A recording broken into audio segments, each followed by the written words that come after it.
6th Vision Zero Advisory Committee meeting. Ms. Ruth, if you can call the roll so that we can establish quorum.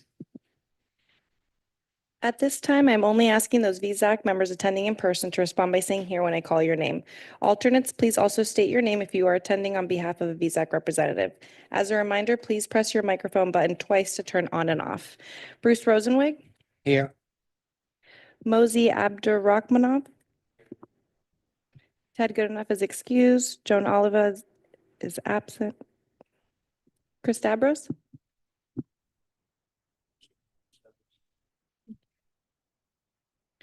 Joanne Scaria. Here. Fadi Nazar.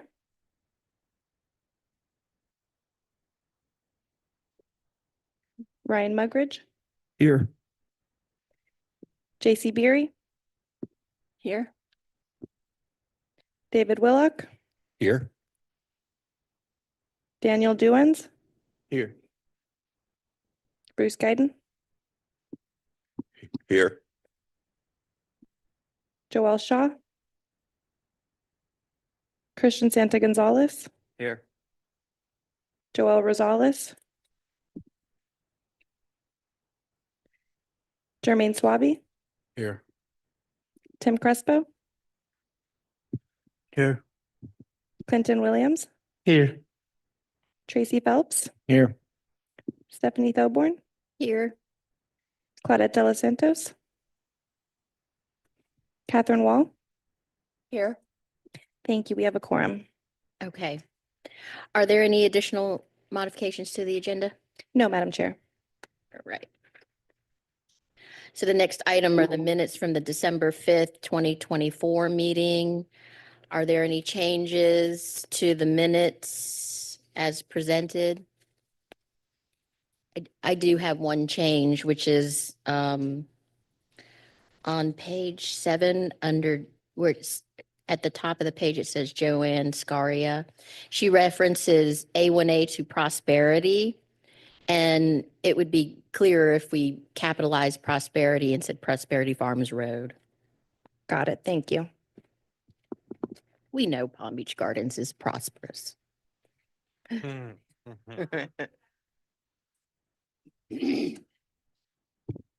you. We'll change that as well. Okay. Are there any additional changes to the minutes?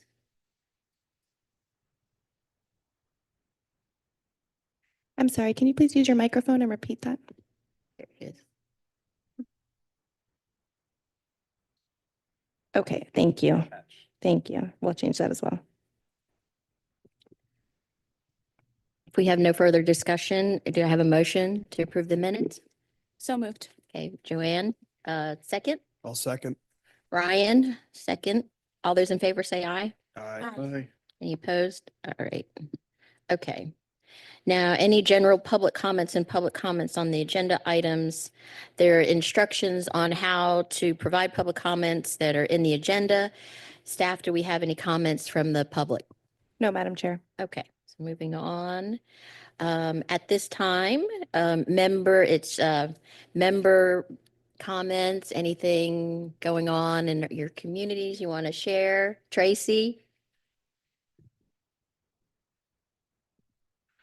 Yes, the department I'm in, traffic engineering, municipal services, in Boca, municipal services, streets engineering, traffic engineering, and a few other sanitation. But anyway, they've changed the name to Public Works and Engineering. So if you call the city of Boca looking for traffic engineering or saying that your trash hasn't been picked up and you live in Boca and sanitation, and you get to City Hall, ask for Public Works and Engineering departments and municipal services. Okay. Thank you. Oh, Joanne.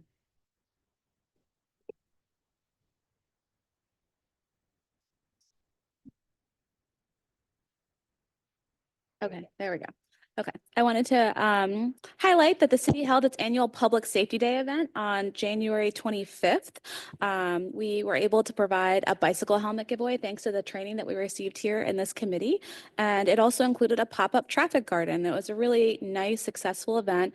We were able to partner with Jack the Bike Man to provide the bicycles for the children to use in the traffic garden.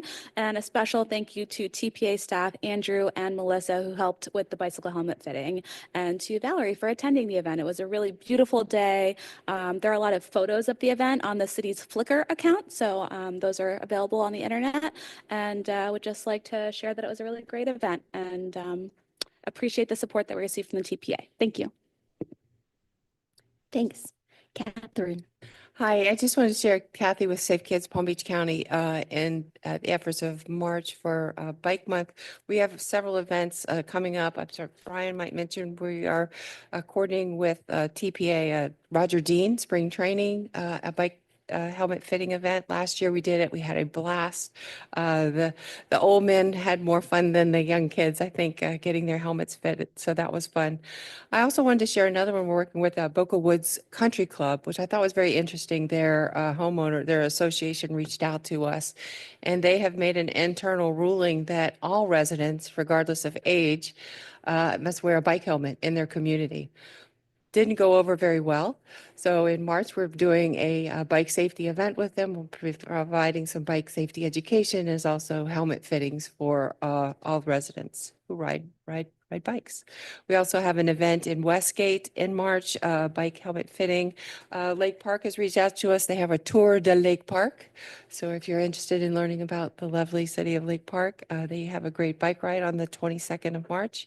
And then we're also working with the school district to identify a couple of elementary schools that they're noticing riders or the bikes are sitting in there with no helmets, or kids are riding in with no helmets. So we'll be there at dismissal to be sure that every kid coming out of that bike corral is leaving with a helmet. Thank you. Thank you. That's smart. That's really smart from Safe Kids Palm Beach County.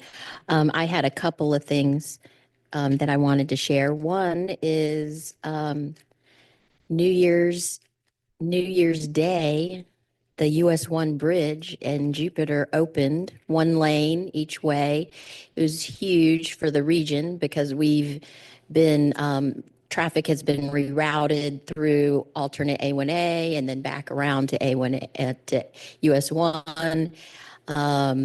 And it's phenomenal. The bridge is spectacular, and it'll be a real monument when it's complete. We're going to have. I'll let everybody know when we have celebrations for that. But I walked over it. I drove over it. But the most incredible thing is the change, because it used to have it was about 14 inches of walkway on the side of that bridge previously. And now it has 7-foot bike lane and a 8-foot walkway with 4 visual like areas to sit and ponder, both the inlet and the Loxahatchee. And then because we were able to get Sun Trail and get on the 5-year work program of FDOT, we have Sun Trail that's going to be connecting our Riverwalk, connecting up to the bridge, and then connecting to Cuesta, so that then Martin County and all of them can make that connection regionally and let everybody continue through. So it's super exciting. I can't wait till it's completely done. And DOT has been on schedule as best they can. So the other comment I wanted to make for Mr. Goodenough, is that when you do your presentations, if you could please be aware of describing any pictures or what's on your PowerPoint for those that are visually impaired. Catherine, do you have anything else to add? Okay. All right. So then we'll go on to Mr. Ruscher's VZAC liaison report. which is the next item. Right. Thank you, Madam Chair. So kicking off February 2025, we wanted to send a quick congratulatory note to the city of Palm Beach for passing an independent complete streets policy. The city on Monday night recently passed this policy that's modeled after the TPA's complete streets policy. So congratulations and kudos to the city for doing that. It's important to pass a standalone complete streets policy just to ensure that you are following on all city staff, how you are working as an agency in implementing complete streets. So we're really proud to have assisted them with that and to really reflect some of the strong work that has been completed over the past few decades from others who have, preceded even the current staff on complete streets. So thank you all for your work on that. I have met with many of you already on the Transportation Alternatives Program funding cycle. We are open until next Friday. So we are going to be accepting grant applications through February 14th. If you have not submitted already, please get your submissions in. If you have any modifications that you would like to show to the TPA staff that are different from what we initially spoke about in your pre-application meeting, please make sure that you get some time in with me. We can go through that and make sure that we get you an updated score as early as possible so that we can begin moving. We've heard about 16 projects through this program, so we're going to be oversubscribed in terms of funding. Just keep that in mind as you're preparing your application materials. It's going to be a very competitive grant year. Similarly, we have the Community Challenge Grant Program from AARP. That funding cycle is open. Those are a little bit smaller grants. They're available from about 5,000 to about 25,000. The intent of that is to help do more tactical urbanism projects, more community activation projects. So if you have things like, for example, Joanne mentioned the community traffic garden activity, it's a really wonderful program to get through some smaller funding initiatives that you would maybe not necessarily get just if you were to ask maybe for capital dollars or otherwise internally. So do consider looking at that as an option. You're going to hear a lot about Florida Bicycle Month today. You've heard about it a little bit already, but we have our main event programmed on March 21st, which is the Florida Bicycle Month ride. So please save the date for that. We'll probably be doing about a 6 to 10 mile ride. We haven't finalized the route yet. And we'll have a number of other events, as Catherine mentioned. We're participating in, I believe, most of the events that you said before. We'll wait for the details and share those as we see them coming out. But please do share your events with us. As I'll mention later, we highlight all of the events. We put them all on our calendar and share them in our newsletters whenever we can. So please do that. I'll give you a presentation on it later. Last two items is the regional transportation plan update. There's a survey that's active. So we just passed our long range transportation plan at the Palm Beach TPA, but we are part of a region here in South Florida, and we have a regional transportation plan that provides that 2050 outlook as well. So make sure that you're providing those comments to the Southeast Florida Transportation Council at their website. And if you are not subscribed yet, I believe we are pretty good on VZAC. Some of the other committees aren't as good about being subscribed. Subscribe to our newsletter at palmbeachtpa.org/newsletter, and you'll hear about everything that's coming up, especially for Florida Bicycle Month and some of these input opportunities. Thank you. Do we have any public comments? Okay, does anybody on the committee have any comments? Okay, seeing none, we can get to our action items, which is the 2025 safety targets. And Brian Ruscher, the Deputy Director of Multimodal, will present this item. Thank you, Chair. Once again, Brian Ruscher, Deputy Director of Multimodal. Thank you all for your time this morning. I'm going to be brief in these presentations just to give everyone a heads up. We're going to try to be out of here at 10:30 because we have a workshop for a design guidelines for NACTO design guidelines coming up at 11 o'clock in here today. So we're going to run through these two items, hopefully be out of here at 10:30 so we can establish the room and set it up like we need to. So for this item, every year the TPA is required to set performance targets or performance measure targets for various topics. Safety is one that we are required to adopt in February. So you'll see these metrics coming through today. And then you will have additional consideration for performance measures in June. So to dive in, let's see if this is on. Next slide. So as I'd mentioned before, the goals, objectives, and performance measures are derived from the long-range transportation plan. Each goal has specific objectives. There might be specific targets within those goals, or there might be indicators. And those are separate. Targets are really the formal things that we track, whereas indicators are a little bit looser, and we're just trying to make sure that we're monitoring them to keep tabs on the transportation system. So the 5 goals that we have are safe, efficient, connected, multimodal, and resilient. If you want to learn more about the other performance measures, we can schedule a meeting and run through those, but today we're going to focus on safety. The history of target setting and with respect to safety really in recent times goes back to 2018 when the TPA adopted Vision Zero. This is enshrined in our Vision Zero action plan, but it's also enshrined in the state and the federal government. So the Florida Department of Transportation also has a target of 0 serious injuries and fatalities. The US DOT also sets a target of 0 serious injuries and fatalities. We're not alone in this. Everyone is aligned. We're trying to make sure that we're pushing safety as much as we can. We know that fatalities and serious injuries are occurring on our roadways, and we're trying to prevent them as much as we can through our efforts. We do track the serious injuries and fatalities in light of that goal. We track them in a few different ways. So first and foremost, just the raw number. Secondly, we track a rate of fatalities and serious injuries. And the reason that we look at that is because population could increase or decrease. The number of people driving on the roads could increase or decrease. So the way that we look at this is utilization of the transportation system.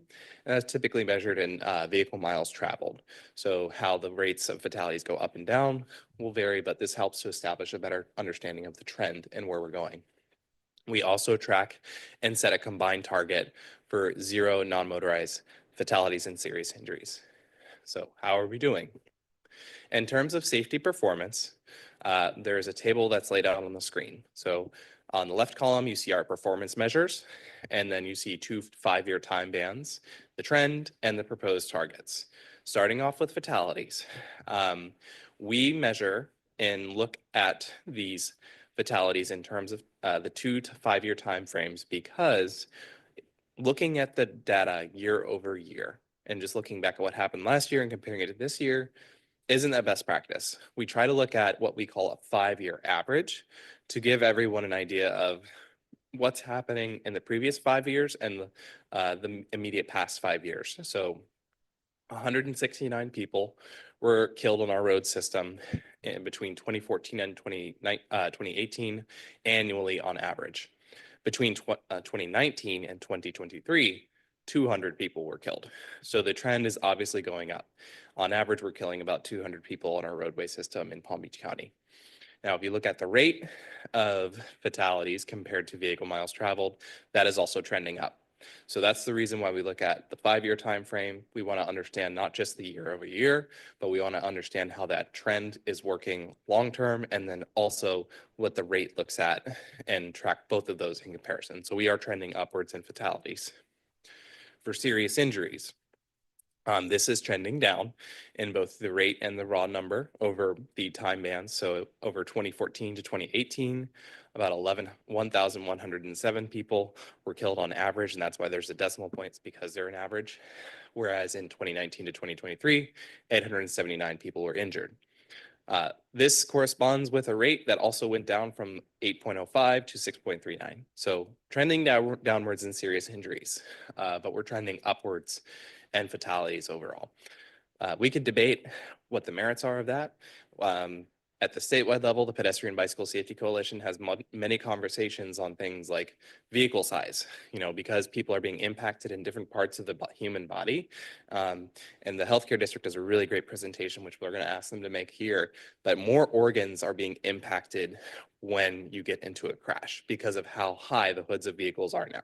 So if you look at an SUV from the 1990s compared to today, you'll notice that the front end is much higher, and so you're hitting more organs in the torso. It could relate to vehicle speed and how many people are just not being seriously injured anymore. They just don't have a chance of making it in the occasion of a fatality. So it could be that fatalities are replacing the serious injuries on the road system. So we're going to continue to track and we'll provide updates as we see it, but we can't really say what the conclusion is on this. It's just something that we have to continually monitor and work towards that goal of 0. So for pedestrian and bicycle fatalities, that trend obviously follows the overall trend for fatalities and serious injuries. Of course, increasing from 46.6 in the previous time band to 58.2 in the most recent 2019 to 2023. So about 12 people more annually have been killed on average, whereas serious injuries are trending downwards from 158 to 136.8. So that's the overall picture of data that we're looking at. Injuries are going down, fatalities are increasing. So looking ahead and where we're going, we're going to start by talking about the statewide strategic highway safety plan. So in Florida, we adopt a plan on a rolling basis. The most recent plan is from 2021. It's going to be updated in 2026, where the lane departures, intersections, pedestrian and bicycle crashes, aging road users, impaired driving, and distracted driving are our focus areas. So there are other focus areas in the state that are looked at by FDOT that are present in other areas. But for us in Palm Beach County, if we're trying to reduce serious injuries and fatalities, these are the crashes that we want to focus on. So for example, lane departures and intersections, that deals with roadways, whereas road users has to deal more with aging road users and pedestrians and bicyclists. There are user behavior crashes, which relate to impaired driving and distracted driving. I don't think anyone's surprised here by that. The state also has something called evolving emphasis areas, where we're looking at rail crossings, road transit, micromobility, and connected and autonomous vehicles. But again, those are evolving emphasis areas. Those are just the trends that we're tracking. We're trying to make sure that we're keeping up to date on them, because as these new technologies and as these new emphasis areas come up throughout the state, we might see more crashes. So that's why the state lists them as an evolving emphasis area. TPA safety efforts should be no surprise to this committee that we work very hard on safety. Most recently, of course, we gave congratulations to the city of West Palm Beach on their independent standalone complete streets policy. We have 7 standalone complete streets policies adopted in the county. There are others who are working on it, but these are the ones that we know about. With respect to Vision Zero, we have 14 municipalities that have committed to the goal of 0 serious injuries and fatalities. And along with that, over the past 2 years, we've worked to help acquire 11.3 million in Safe Streets and Roads for All funding locally. So congratulations to all those municipalities in the county for receiving grants in the instance of Boca Raton and Palm Beach County, multiple grants from this program. We, of course, program $5 million annually for transportation alternatives to work on that that pedestrian and bicycle safety area. That's the main focus of that grant program.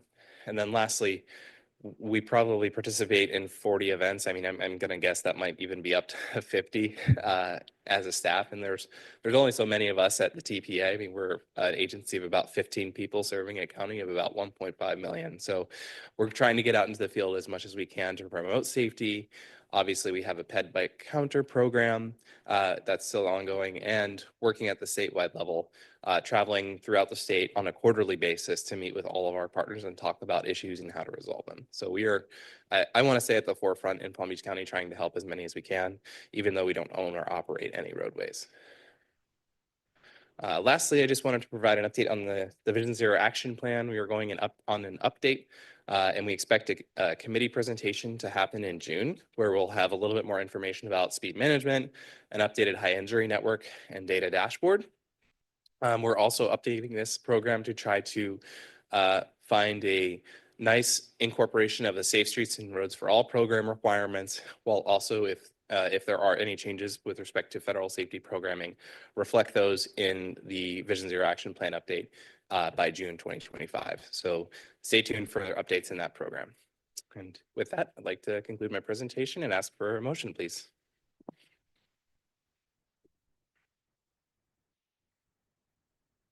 Are there any public comments? No, Madam Chair. Okay. Any committee members that have questions, comments? Oh, Fadi. There you go. You got it. Just clarification question, for the crashes, did you include freeway? What was included in Palm Beach County? All crashes. We didn't exclude any limited access highways. So freeway were included? Yes, that is correct. Okay. And any reason why you did not show the total number of crashes? I know emphasis is on fatality and serious crashes, but I think also total number of crashes. I mean, the impact operation, impact everything. Is there any Yeah. reason not to show those numbers? Because the approach to Vision Zero kind of dictates that instead of looking at all crashes, we can have crashes which are, I think, acceptable, and those are the ones which people are walking away from. They're just fender benders, property damage only. You're not going to avoid every crash ever in any area. I think the Vision Zero approach states that the ones you want to avoid and the ones that we need to focus on are the serious injuries and the fatality crashes.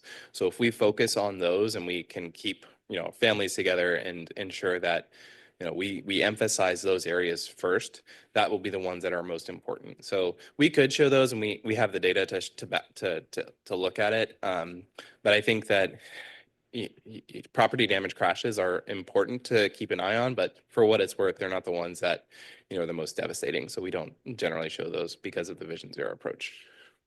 And one more question for fatal crashes, and also probably serious injury. The causes, the action, do you report that? We have reported that in the past. We're going to, we have a new dashboard that we're going to work towards reporting a little bit more of that data. Instead of like PDFs that we used to publish, we had a quarterly report that you would see.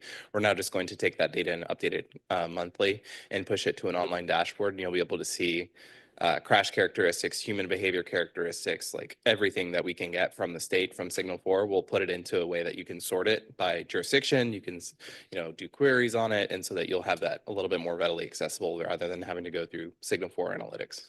Yeah, I think, for fatal crashes, you have some of them, they're not correctable. I mean, somebody at 4 a.m. driving in dark closest middle of the road, there's nothing you could do to fix it. It'd be nice to have an information, what's correctable, what's not. Okay. Well, I would again go back to that Vision Zero kind of principles that every fatality is preventable. And that's what the agency has adopted. That's what the governing board has adopted. So we're going to stick to that principle and bring that target forward with zero Thank you. fatalities. Thank you. Catherine? While we still have a lot of work to do, I think in some way, though, we need to give ourselves a pat on the back for our decrease in numbers and rates for injuries, also with the ped bike injuries. And I do think that we have made a committed effort as part of TPA and our Safe Kids Coalition, getting more and more awareness about bike safety, rules of the road, wearing reflectors and bright clothing at 4 a.m. when you're riding your bicycle, and the amount of helmets that we've been able to get out into the community. So I take that as a small win, but still with a lot of work to go. Thank you. Oh, David? I was curious, you had the goals outlined, but speeding and aggressive driving wasn't one of them. And in my opinion, that's one of the worst things that we kind of experience in Palm Beach County. I drive the turnpike in 95 every day, and I mean, I see pretty much accidents every day because of speeding and aggressive driving. Yeah. And I think there's something to that. The observation of that is probably not something that people would disagree with. But I think on the magnitude, there's a lot of crashes that we don't hear about and that we don't see. So while the crash that happened, for example, recently with Woodlands Elementary School, where 2 kids were killed, 1 serious injury, 1 fatality, those are the attention grabbing ones, right?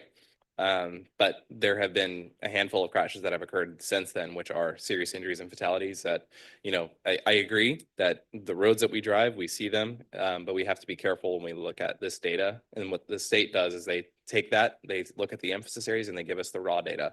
So it kind of can remove some of that observational anecdotes that we'll see and give us the full picture, because we just don't see it. I mean, we're working on a media reporting toolkit right now to try to get away from some of the standard nomenclature that we've seen, on some of the biases in the media about how we approach safety. So hopefully that will open up more opportunities and for discussion about these things because they are happening a lot more frequently than I think a lot of us realize.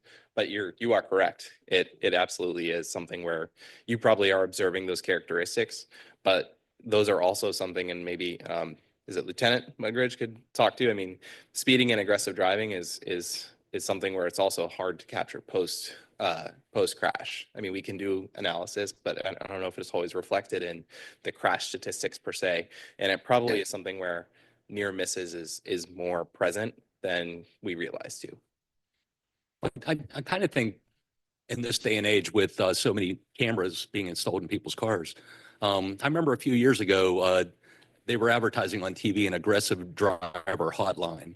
And I haven't seen anything about it. It's maybe even been like 8-10 years since it was advertised. But it seems like something like that should be reactivated with the amount of photo evidence that people have these days. It seems like it would be easy, you know, especially once somebody passes you, you have a clear view of their license plate. And if you could report them. Major proponent of dash cameras here. I will say I agree. And on that, with respect to the utilization of safety infrastructure on the vehicle itself, there might be a little bit of an over-reliance from drivers on that. People will use, let's just say, self-driving technologies, but they'll over-rely on it and not, you know, actually pay attention to the road. So that's where it's, you know, texting and distracted and other things. And, you know, it's hard for that because we don't have video typically of the, you know, the inside of the vehicle. So it's, my old fashioned car doesn't have that. So I have to pay attention. And there are a couple of bills moving through the legislature, which I didn't talk about right now, or at least in the presentation. Florida hands-free, which would make texting while driving, I believe, a primary offense. And that is something that we're tracking. If you all are interested, there's lots of press out there about it right now. So just if you can do that. There was also a petition by the parents and the students at Woodlands Middle School to make that effort. I think it's up to 1,400 signatures now, just from Palm Beach County. Okay. I have one question. Where does Palm Beach County, the region, rank in terms of our fatalities and serious? I mean, are we up at the top? Are we in the middle?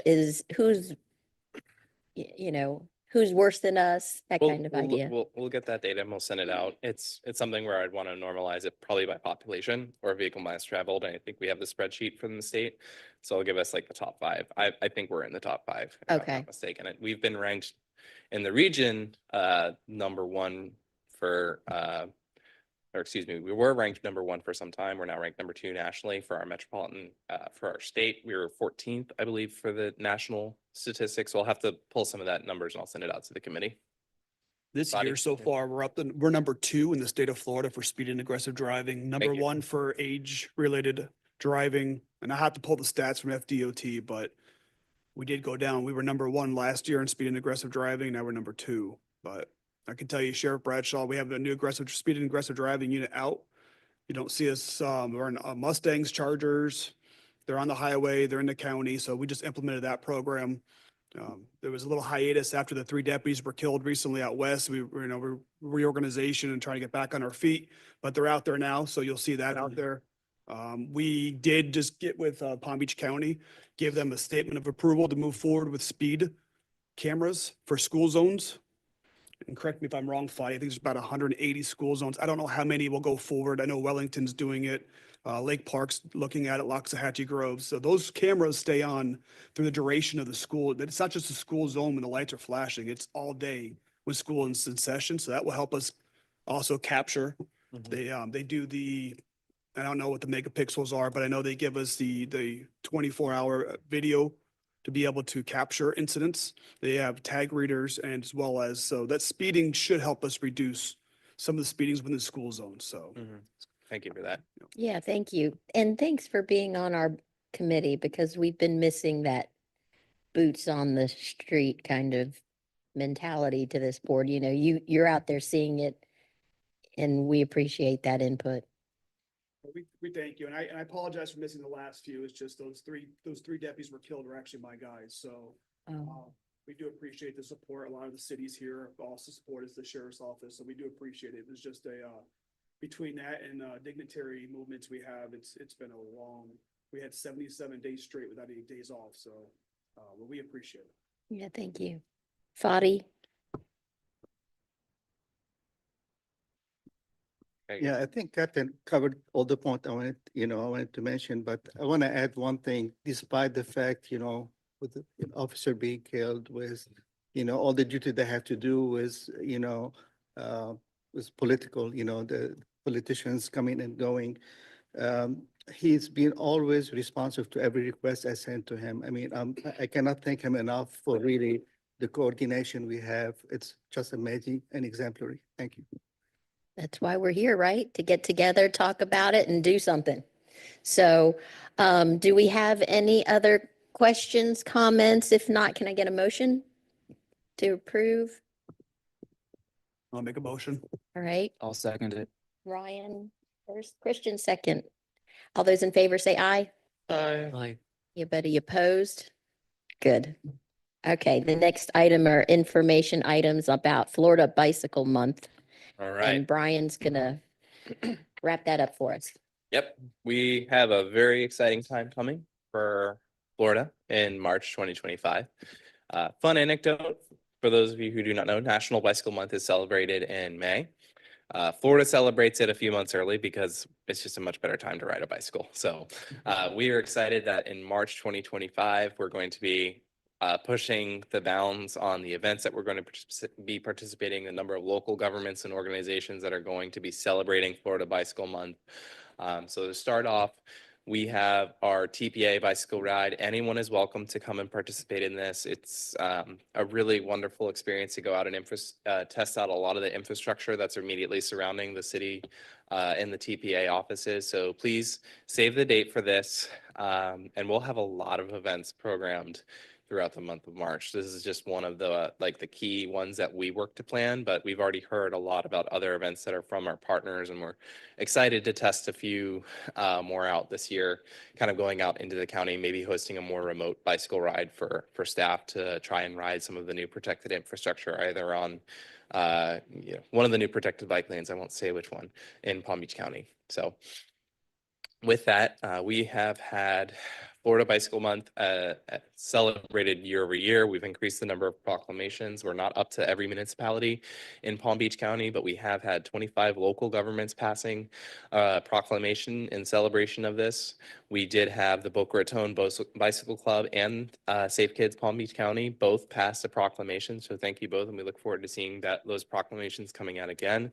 But we want to get to 30. So if you know of an organization that would like to work towards it, or if you're in a city that maybe hasn't talked about this in the past, we want to get to 30 this year. That's our goal.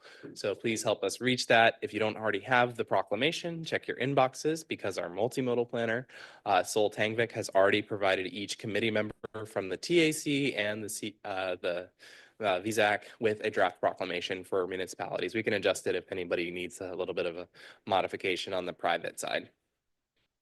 And lastly, I just want to make sure you all know that the TPA does work to promote all Florida Bicycle Month events. So we put them all on our calendar. We reach out to organizations. We make sure that if, for example, a private organization is hosting something, that we get the surrounding community involved, whether it be schools or bike shops or otherwise. Last year, we had really great participation from Rich Wagon's bicycle shop in Delray Beach, so we really appreciate that. I'm not going to ask him to come to as many events as we did last year, because he was out probably in the field about 20 times fixing bikes, looking at scooters, seeing what he could do for them, putting helmets on kids, that kind of stuff. So we really appreciate their efforts. And CAC member Rich Wagons from Delray Beach doing that for us. Do send us your flyers. Do send us your calendar holds. Do invite us to these events. We'll make it if we can, of course. We, like I said before, we have 15 staff. Only a handful of us really work on the multimodal side of things and the public involvement side of things. So we'll come when we can. And we'll bring our resources too. So if you have any questions, I'm not going to volunteer myself, but Sol's in the audience, and she's a great addition to our team, new addition in December. So please do reach out to her for any questions that you might have, or if you want to talk more about the March celebrations. So thank you all. Miss Ruth, any public comment? No, Madam Chair. Anybody have any comments on bike month other than you're doing it? I'm doing it. I already called the clerk's office. They have it from last year, so it's super easy.